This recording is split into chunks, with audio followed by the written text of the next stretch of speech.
I've said before, and I'll repeat, that I believe that the president's view of DC is shaped by his COVID-era experience during his first term. And it is true that those were more challenging times related to some issues. It is also true that we experienced a crime spike post-COVID, but we worked quickly to put laws in place and tactics that got violent offenders off our streets and gave our police officers more tools, which is why we have seen a huge decrease in crime because of those efforts. We have been able to reverse that 2023 crime spike. This year, crime isn't just down from 2023, it's also down from 2019, before the pandemic, and we're at a 30-year violent crime low. We're not satisfied.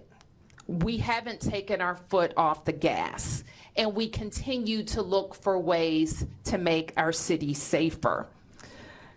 We know, however, as most have heard from the president's press conference, that he has prerogatives in DC unlike anywhere else in the country, including his authority given by our home rule charter to require the mayor, to require me, to supply services of the Metropolitan Police Department.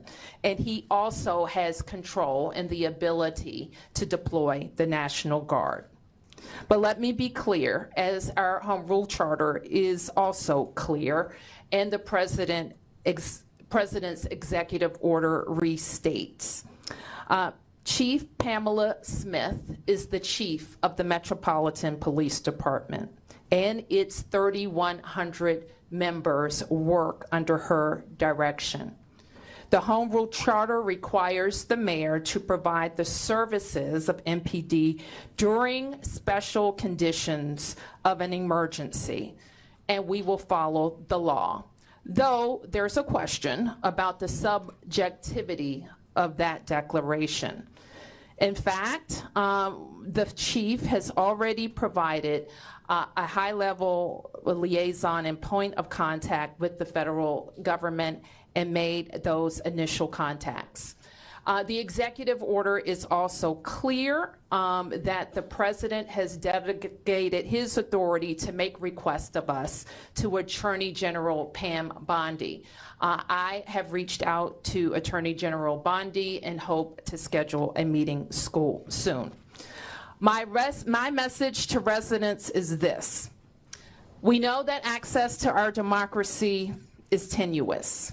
That is why you have heard me and many Washingtonians before me advocate for full statehood for the District of Columbia. We are American citizens. Our families go to war. We pay taxes and we uphold the responsibilities of citizenship. And while this action today is unsettling and unprecedented, I can't say that given some of the rhetoric of the past, that we're totally surprised. I can say to DC residents that we will continue to operate our government in a way that makes you proud.